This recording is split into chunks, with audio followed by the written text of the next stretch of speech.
Hi, this is CK at CK Education, and today I want to talk about loneliness. This probably affects most people. I don't know. It probably affects every human being, but I think that loneliness is on the rise.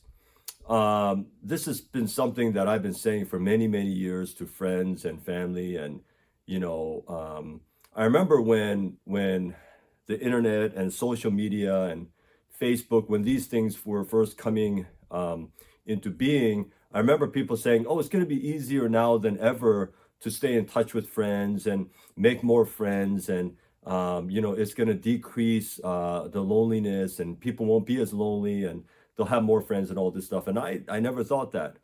I always thought that as the world becomes more digitized and people have more what we might call electronic relationships, you're texting people, you're emailing people, and so on and so forth, that people will actually get lonelier.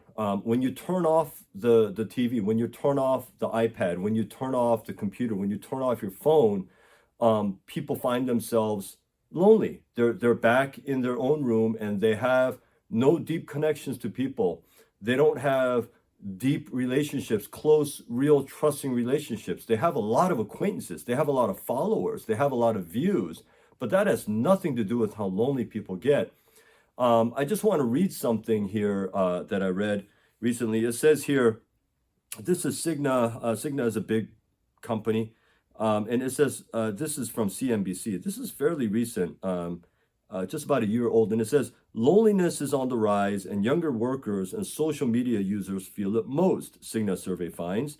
And then here are some of the key points. It says, three out of every five adults, or 61%, report that they sometimes or always feel lonely. Among workers aged 18 to 22, 73% report sometimes or always feeling lonely, up from 69% a year ago. Now, some people might say, well, this is because of COVID, and certainly that could have that kind of effect.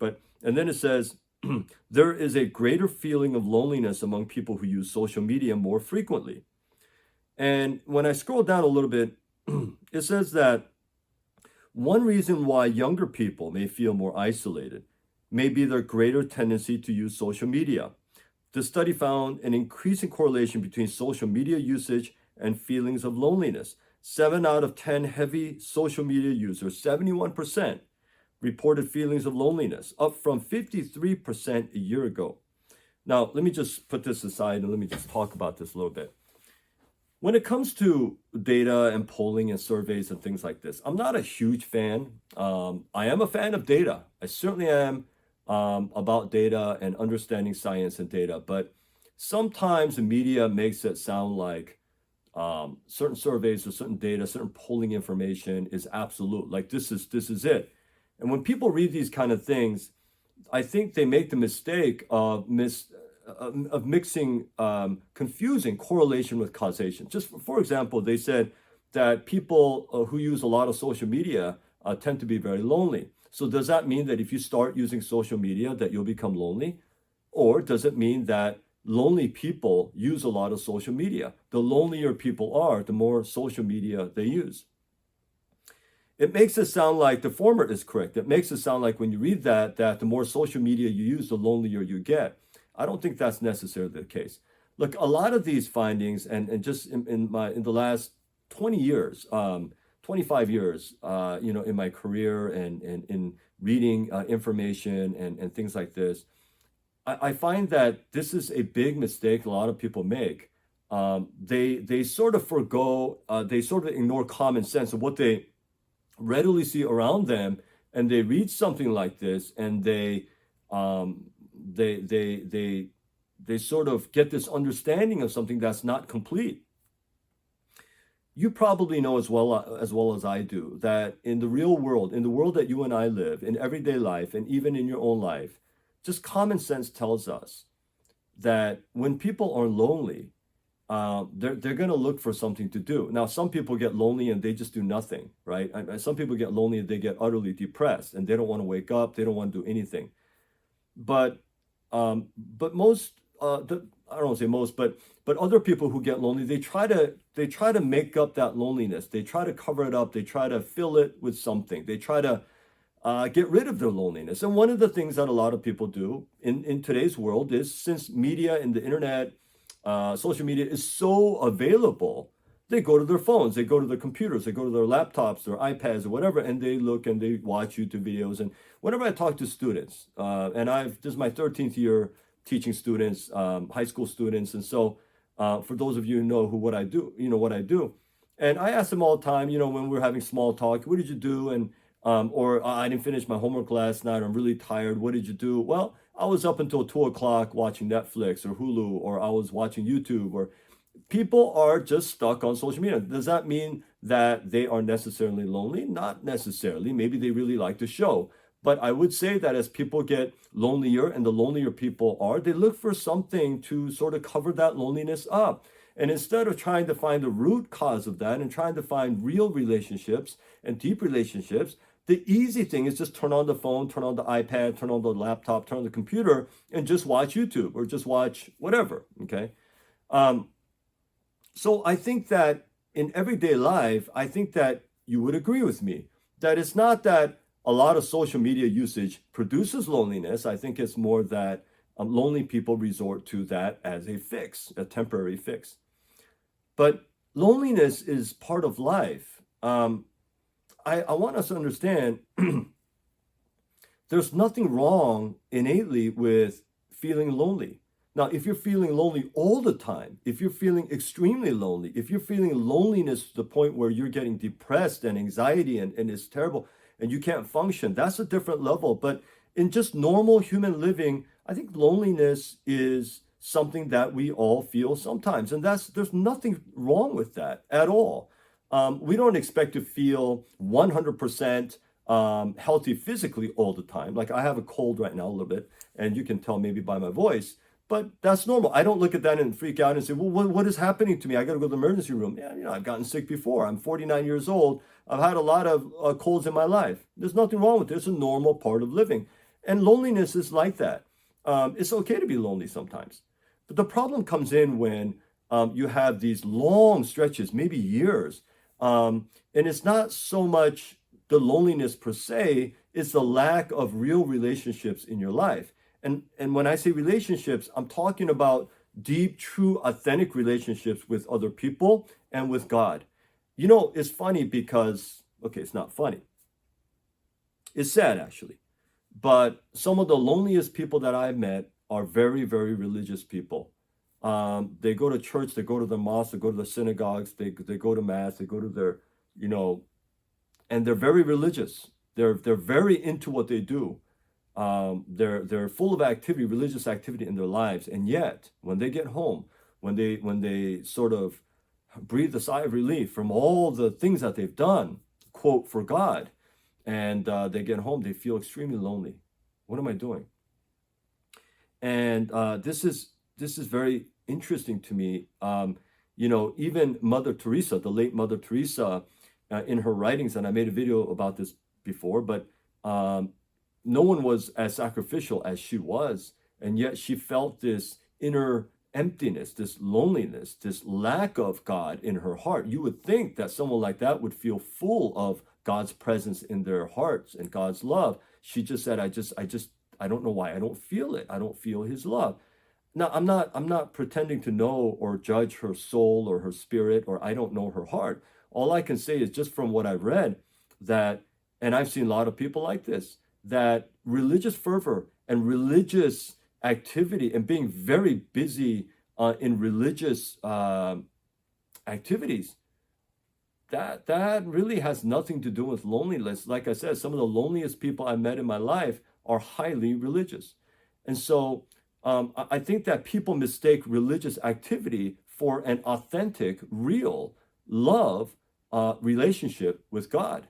And this is a big problem. And it's the same thing with friends. Everyone says, oh, I have this many followers, I have this many views. And yet some of these YouTube influencers who have huge influence, they see their subscriberships go down or decrease, and they just are besides themselves. Some of them literally take their own lives. Their worth and their self-esteem, their self-confidence, and their their sense of value of themselves is so tied to what other people think and what they say. And this causes a lot of grief and a lot of sadness and a lot of um, unneeded, I think, pain in people's lives. You can't live your life based on what other people think or they say or they do. You have to know who you are. And if other people don't like you for who you are, if they don't accept you for who you are, that's okay. You got to find friends who will accept you for that. People who know me know that I have two good friends. And I hang out with these two good friends. And I don't need a lot of friends. I've never been into a lot of friends. I'm not, I don't need a lot of acquaintances. That's just my personality. And it's okay to have a lot of acquaintances. I'm not saying anything's wrong with that. But if that's all you have, you're going to feel a deep sense of loneliness. Every Sunday, one of my best friends, he comes over and we just talk. We just have coffee and we sit in my backyard and we talk for literally like 2 hours, 2.5 hours. He shows up around 8:30 in the morning. We're talking until 10:30. We always run out of time. And we just talk about whatever. But there's always a lot to say. And we share our hearts and we share our lives and we share our thoughts and ideas and our struggles and our victories. And we encourage each other. We help each other. And this is just two guys, just two friends doing that. And there's no judgment there. I've often said to my friend that it doesn't really matter what you say ever. There's no judgment on my part. I've jokingly said that, look, if you went to prison, I'll come visit you, okay? So, we have an authentic relationship. We're not trying to fake. We're not trying to have any kind of pretense. We're not trying to, be somebody or try to look a certain way to each other. We just accept each other for who we are. And it's the same thing with my spouse. It's the same thing with my kids. It's the same thing that, my family. And with my other friend as well. There's no my other friend. I've known him for over 30 years, and there's never that. It's just always just whoever we're just who we are to each other, and that's okay. And when you have real, authentic, deep, trusting, open relationships with friends and your family members and so forth, I think that, and especially with God, the same thing. I think that you don't really feel lonely too much. Like I said, I don't want to say never. I think loneliness it's just a part of life, and sometimes you feel lonely. That's okay. I think it's just a problem if you feel it all the time or affects the way that you normally function and so forth. But then you got to look at what are the real causes of that, right? Not just going to social media and just watching a show. And there's nothing wrong with that. I watch shows too. I like Netflix. I like Hulu. I like watching certain shows and movies and stuff. It's fun, but it's for entertainment. It's not to fill my soul. It's not to give me meaning in life, and it's not to take away my loneliness that whatever loneliness that I might feel.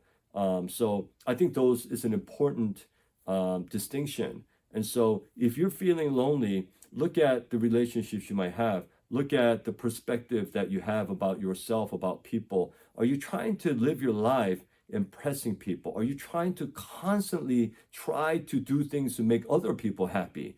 I think if you do that, you're going to be extremely lonely. Are you looking at your friendships as are your friends just people whom you have so that in case you need something that you'll have them, as resources? But it's not a real deep, fulfilling, honest relationship.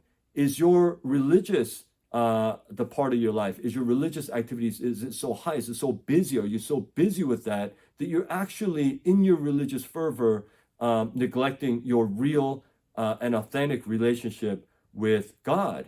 And if you are, you're going to feel lonely. And so we got to get to the root of things. And I think that the root of loneliness is probably fake relationships. It's the false relationships we have. It's the relationships that we think might be real, but if you're really honest with yourself, maybe they're not so real. Maybe they're just on the surface. You know it, your friends know it, but you don't want to give it up. You're afraid, but it's okay. I think that you got to leave those. You got to be willing to leave it. You have to be willing to pursue real relationships and authentic relationship with people who really care, with people who really do want to listen to you, people who really are interested in what you have to say, not just what you wear or how much money you have or what kind of house you live in or what kind of car you drive or where you went to school. They're really interested in you, and they're authentic. I hope that you have friends like that. If you don't, I hope you find friends like that. I hope you find the spouse like that. And I hope that you will find and pursue God in a real way.